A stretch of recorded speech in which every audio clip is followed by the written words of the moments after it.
Welcome to Evensong. If you're watching online, you don't know this, but we've moved back into the room that we typically used for the start of Evensong. And the main reason we're doing that is it's AC'd in here. It's nice. Last week it was super hot. But yeah, I'm back from vacation. I feel like I was here last week, but I feel like I'm finally back. Like I was joking with Max that when you go on vacation, the world doesn't also go on vacation with you. Your emails are still packing up. But in a couple weeks, we're not gonna have Evensong for the month of August. That's gonna allow me to help take care of Ashley as she gets ready to bring a new little boy in the world. It's still settling in for all of us. But today we're going to continue in the Gospel of Philip. Just gave my mom this book. It's the Gospel of Philip by Jean-Yves Leloup. And while the beginning is just an introduction, if you use this book towards the end, there'll be the Gospel of Philip passages, and some of them that we've looked at they're all in here. And you can use it as a kind of devotional where you open it up, you read it, and you just meditate on it. So today we're going to be looking at another passage. But before I start going into the Gospel of Philip, I will tell you that 2 years ago, I started seeing a psychoanalyst, a therapist. I had to do it for my training, so it's not like I was looking for therapy. Don't worry, being a pastor is not driving me that crazy. I had to do it for school. We would meet twice a week, and initially I thought it would just be a time to learn something. How to be a therapist myself, like an apprentice. I'm going to go to this guy, he's going to do the therapy thing, and I'm just going to learn from him. It's changed my life, actually. And the basic idea of psychoanalysis is that one goes to a therapist. The psychoanalysts are not, if you have to take medication, they advise you to, but they actually see symptoms as a way of getting to the core problem. So in psychotherapy, it's exactly how the word sounds, psychoanalysis. You analyze the psyche. And we all do things and act certain ways, not by accident. So the basic idea of psychoanalysis, you go to the therapist, you talk, that kind of imagery of you go to the therapist and the therapist say, tell me how that feels. Or they just repeat back to you something you've said. But it's through this process that the therapist serves as a type of mirror. You get to hear yourself. Sometimes that sounds very interesting. So one time somebody said to me, why do I waste my time doing this therapy? Why do I waste my time 2 hours a week doing this? And I reflected back, it's a waste of time to take care of yourself. You see? Then when you hear it, you start to hear yourself and go, is that how I treat myself? I don't think it's worth. See, that's how this works. So it's a very tedious, sometimes slow process, but a good therapist knows the chart, knows where you have to go. So you go in, you talk, and usually you just feel like you're just rambling. But occasionally something comes up and the therapist will stop you and you'll explore that. Things that you feel that are bothering you, things that you feel stuck on. And when I started a couple years ago, that was kind of, I wish it was like some real estate or supply chain issue, because if you had any future prediction, you would know we just came out of a crazy time period. But I did invest in my own mental health, and that's something that a lot of people seem to be struggling with these days. We all have our stuff, we have our baggage from our childhoods, we have traumas, neuroses, disorders, and other issues. I won't tell you all of mine right now. My wife knows them all, so you can ask her. My mom probably knows a lot of my issues. And you never really see that unless you put some pressure on a person. put them under stress, catch them off guard. And sometimes these things underneath us, the background, comes to the surface when you least expect it often. You could wake up to a beautiful day, and you pick up your phone and you get that text from that person. You get an email at the wrong time, a phone call, or you just wake up, leave your house, and somebody looks at you a certain way, and now you're mad. You don't even know why. See, sometimes the problems you and I are facing are not the problems you and I are facing. There's something deeper. The surface problem is just a symptom. It's leading you somewhere. It's pointing. So your boss might forget, or your partner or spouse, that it was your day off, and they call you to do a project. That's always lovely, right? Maybe your friend, partner, spouse, whatever, is not respecting your privacy. A family gathering, you go to a family gathering, and there's certain family gatherings, certain families on whatever side that wish that you didn't have family gatherings. Certain holidays that you're like, I hate that holiday. Or even a birthday. You might say, I hate my birthday. Who hates their birthday? You hate your birthday? Some people say, it's just how I feel. These are things under the surface of the human being, things that we don't always see. Feelings of injustice. See, the things I just said might spark or cause in us a feeling of, this isn't fair. Feelings of neglect. Feelings of being let down, or feelings of fear, shame, guilt, and all the above come into the picture when you get triggered into these moments. In psychoanalytic language, we would say these are issues that lie deep within the unconscious of a human being and are brought up in moments when you least expect it. You might have gotten into an argument with somebody. You ever get in an argument with someone and you feel like you're not arguing about what you're arguing about? Something more under the surface? You would think that you have committed some crime against humanity with this person, but in a very real way that is not even conscious to the person who's so upset. They don't even know what's bothering them deep within. And so you and me and everyone else can relate to those times when we act out. You ever act out in a certain situation? You go, I don't know what came over me. Where we've been overcome with panic. We've sunk down into the pits of despair, or something else that sets us in a bad direction inside, and it could be something so trivial. The passage of Philip that we're going to look at today speaks to this. You and I come to church. These are the good people. Look around. We come to church, we're trying to be good, we want to be good people, we desire to do what's right, but Paul wrote in Romans this passage that I think everybody could say. You don't even have to be a Christian to agree with this.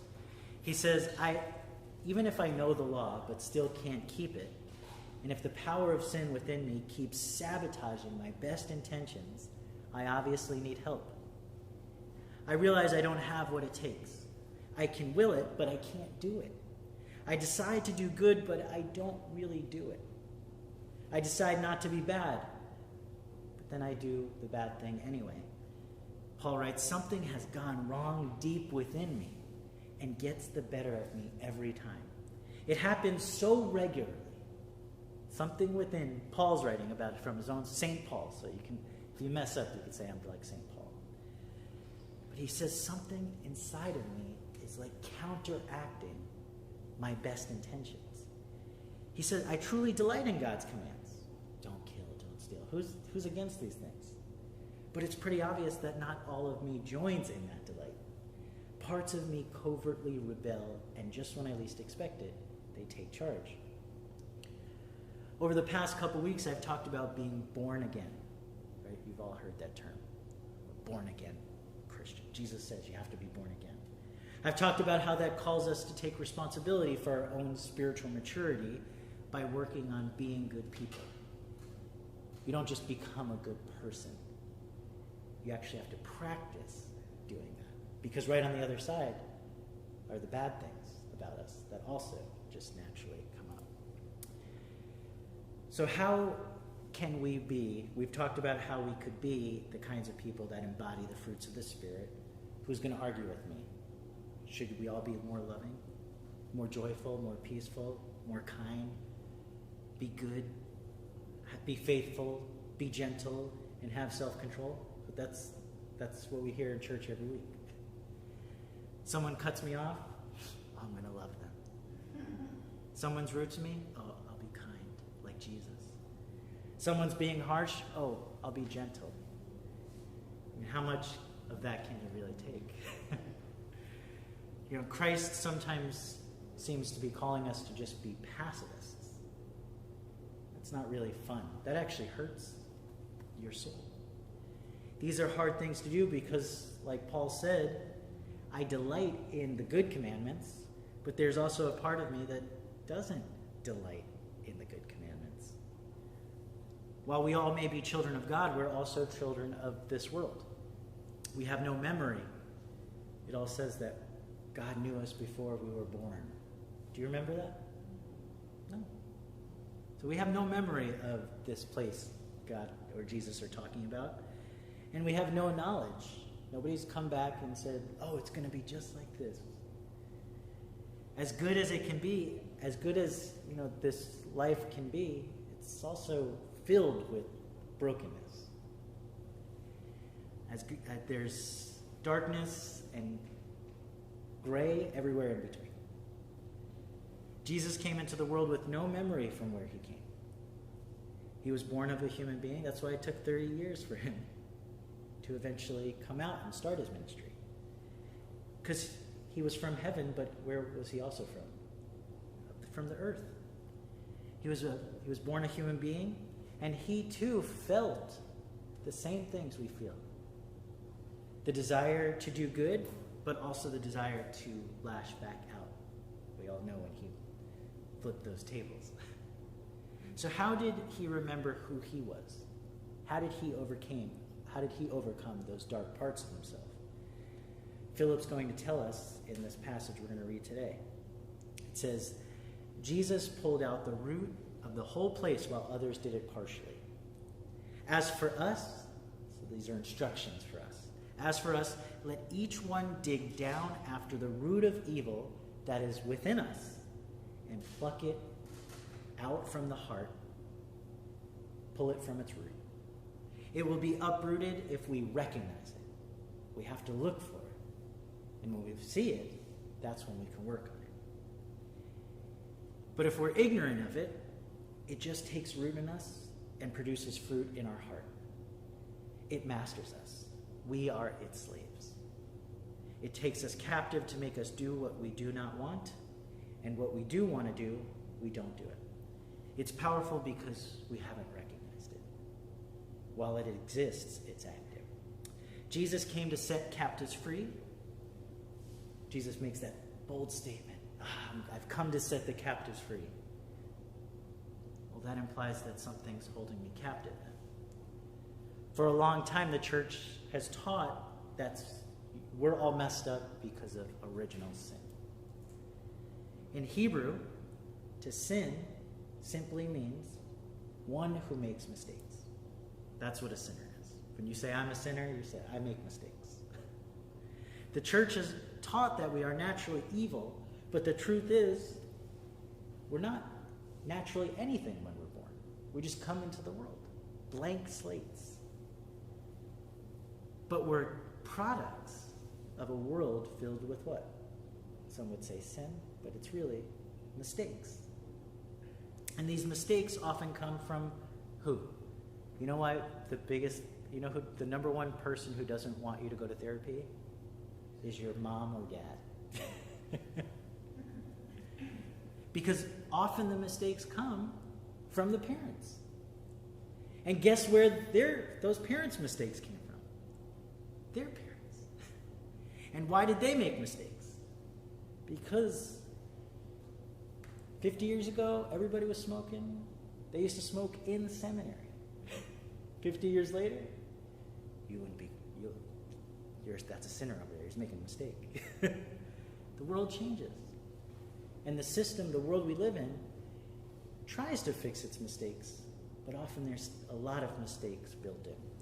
If I make a mistake while cooking, the food's going to taste what? Not just right. If I make lots of mistakes on the test, what happens? I don't get 100 on the test. If I make enough mistakes, something's bound to go wrong. That is what mistakes yield. By definition, sin, the real meaning mistake, this is the definition of a mistake, is an action or a judgment that is misguided or wrong. This is the root of evil. So you could go home and say the root of evil is misguided actions and judgments. That's why there's sin in the world. Philip tells us that Jesus went after the main institution that was shaping his world at the time, religion. We know they never mess up. Religions never mess up. But back then it was a system set up on many right actions. Religion does a lot of right, but it also has done a lot of wrong things. It's made a lot of wrong judgments about the world. Instead of owning up to this, church usually just moves on. They just glance over the mistakes. But Jesus says, I've come to take the axe to the root. He says, let's start over. Let's start religion over. So he did. He came to reform his religion, to make it better. He said, no more silly rules and regulations. No more superstitious beliefs. No more, this is just the way it is. Jesus learned that if the world was going to start becoming a better place for human beings to live healthy and whole lives, the first person that was going to have to start with was themselves. Because just as, we always talk about good mustard seeds, the mustard seed lands, just as good mustard seeds can come in the heart, guess what other kind? Bad seeds can come in the heart. Another passage of Philip says, should you who possess everything not know yourself? If you do not know yourself, you will not enjoy this experience. But know yourself, and then you'll enjoy. Jesus had modeled what this meant. He dug into his own being to root out evil, paving the way for others to do likewise. And he encourages us to do what he did. Jesus believed he was the Son of God. We're all children of God, but we're also what? Human. There's a passage in Hebrews 5 that says, though Jesus was God's Son, he learned trusting obedience by what he suffered, just as we do. We've been studying the reason you've never heard this passage that I quoted from Philip is we've been studying the Valentinian Christians. They coexisted with what became the Catholic Church.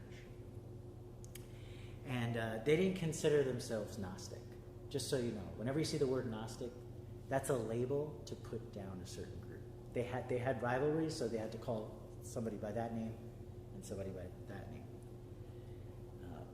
What I'm saying is when we're studying Gnostic text, I'm saying we're looking at Christians who use the Bible in a different way, as a way of self-improvement, as a way of improving their souls, not as a book that would be like an authority that told them how to live detail by detail.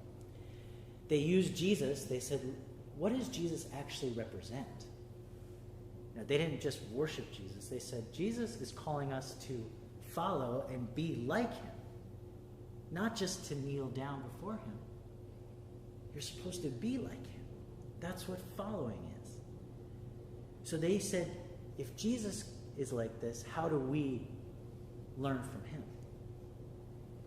And they saw Jesus as a new Adam.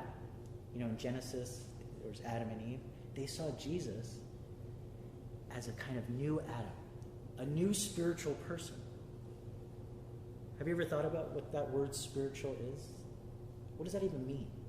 I'm spiritual. Ooh. Isn't it somebody who looks not at the outside, but also inside too? So Jesus came, if he's spiritual, he came to and taught us to look inside of ourselves so that we could see the parts of us that aren't out here. He wants us to intentionally look inside. You know who you are. That's usually the person we don't want everybody to sometimes, I'm sure we're beautiful people, but there's parts of us that we don't reveal to others until later in the relationship. Jesus came to reconcile two worlds, the inner and the outer, the physical and the spiritual, conscious and unconscious. And that is the true path to healing. Jesus is calling, he wants to reconcile the past with the present. He calls us to look backwards, not forwards. Isn't that counterintuitive? We're always looking forward. But Jesus is calling us in these texts to look backwards. Most of the time we find ourselves reacting to everything the way that it has happened our whole lives, the way we've been taught to react. So Jesus is saying if you look back, you can actually learn why you are reacting and behaving the way you are. So the way to healing is to deal with our past hurts, our past traumas. Often people are ignoring those past hurts and traumas, and that's when they find themselves hooked into other things to distract them from those past hurts. So you actually do need to dwell on the past, but not with judgment and wrath. That's usually how we do it. Rather, we should go in, and I taught this a few weeks ago, with grace and mercy. Like looking at ourselves like even if it was yesterday, like a child who didn't know what today was. Like Jesus himself, we're called to go through our own history and find those parts of us that are not well, those places that are sick and broken. To sit with them, lay our hands on them, recognizing the times we were let down, neglected, made to feel unworthy, not right, or judged. See, it's our feelings that point to us to the places that have hurt us in the past. Guilt, fear, shame, excessive worry, doubt, low self-esteem, feelings of rage and anger, these are all learned things. You learned to do these things. And often it's our past that has caused us to feel them in overwhelming amounts. We're often so focused on feeling good, but in order to work on those parts of us that make us feel bad, we're going to have to take time to study our own history, to know ourselves enough to see the mistakes that were made along the way, mistakes made to us, and meditate on those fruits of darkness. If there's fruits of goodness in us, there's also fruits of darkness. If we meditate on them, then we might find the root causes of them. This is the road of redemption. Jesus went first and invites us each to take up the journey as well.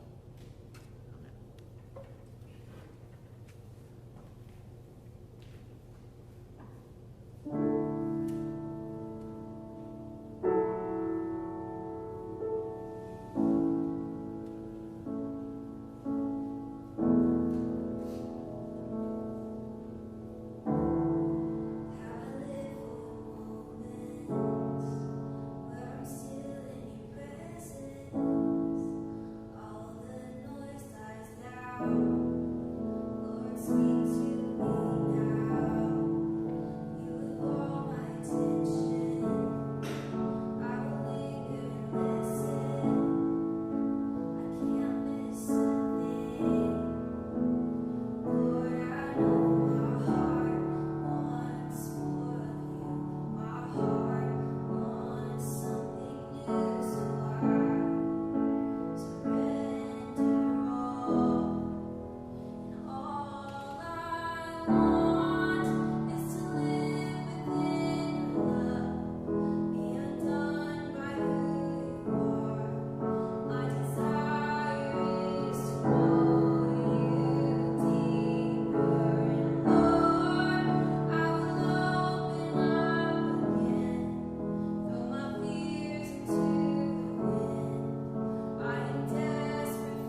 So I'm reading a lot of books about symbolism. You look around the room. You go into a church, it usually looks nice inside, right? Look at Jackie lit all these candles up here. We got flowers right here, a lit up cross right there, stained glass, music, a holy book. You ever notice this? Like, why do we have these images in all the? You could go to a mosque. There's a similar kind of vibe you get. A temple, similar. You know, I went to a temple and I said, where did you get this style of worship from? They go, from the Christians, because they used to have sacrifices and stuff. But there's a symbolism to it. And so even this act, we're acting right now. This is an act. Your act of worship, right? This is your spiritual act. But this is symbolic of a place that you wish exists, that actually does exist inside of you. The Bible talks about an inner sanctuary. And you come to church and you get a feeling, but what we're trying to do is tap into that sanctuary that's within you. There's this outer sanctuary. But what's in your sanctuary? Flowers, a book, candles, music. See, when we come here, we're just playing with our imagination. What does a holy place look like? What does a holy place sound like? Where you go to a place and you talk about the evil parts of yourself. Why did I do that today? Because there's something inside of us calling out, and it's looking for language. It wants to communicate with you. And this experience, this short little hour, is just meant to draw that language out of you so that you can see it, just like in therapy or anything. So you can see it and go, I want to have a place like this in me, a holy place. So when we close our eyes and we take a big deep breath in and we breathe it out, see, think like you're on your way to, like you got ready before you came here, you took a trip and you came to church. See, this is an act, but not meant just to check off a to-do list thing. It's meant to provoke something in us. So that when I hear music, a certain song,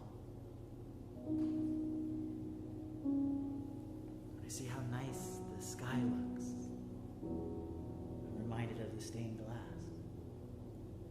When I smell barbecue, I think of these candles and this fire that we have. When I see a Bible in my house,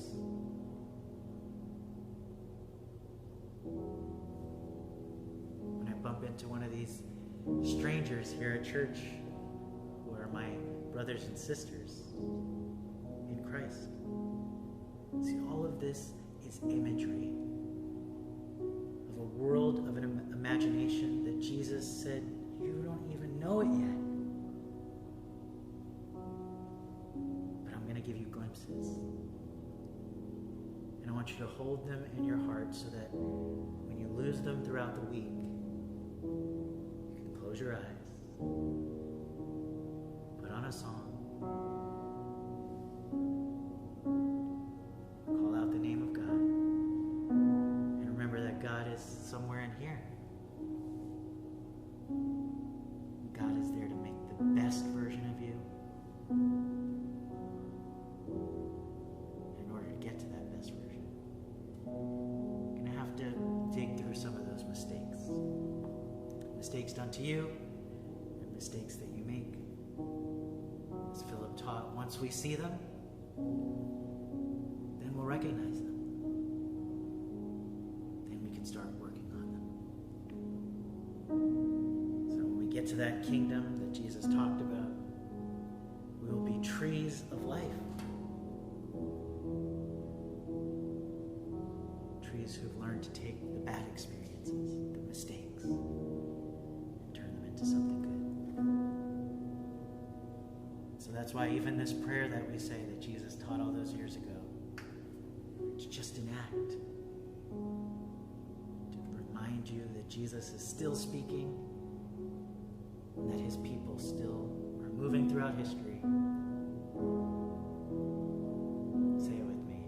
Our Father, who art in heaven, hallowed be thy name. Thy kingdom come, thy will be done on earth as it is in heaven. Give us this day our daily bread, and forgive us our debts as we forgive our debtors. And lead us not into temptation, but deliver us from evil. For yours is the kingdom, and the power, and the glory forever.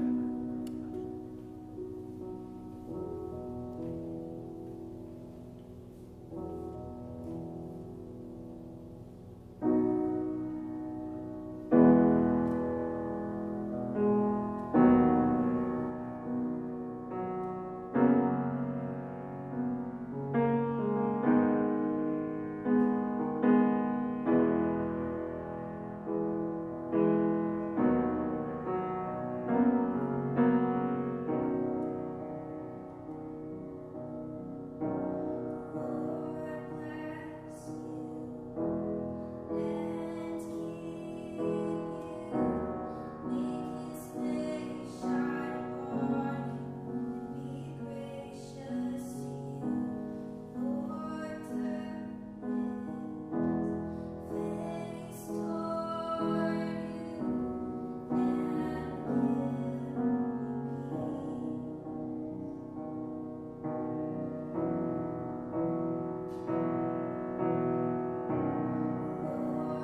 Go. It's often that we say go and live as the light of the world. But this week, maybe take some time to explore the things that cause light not to exist in the world, the dark parts of ourselves. And how that may the past. Why do I get so upset, or why do I feel anxious? These little practices of just observing your feelings give us a chance to acknowledge what our bodies are speaking to us. Give us a chance to work through some of those past mistakes that have been done to us. So go as people who are working on themselves.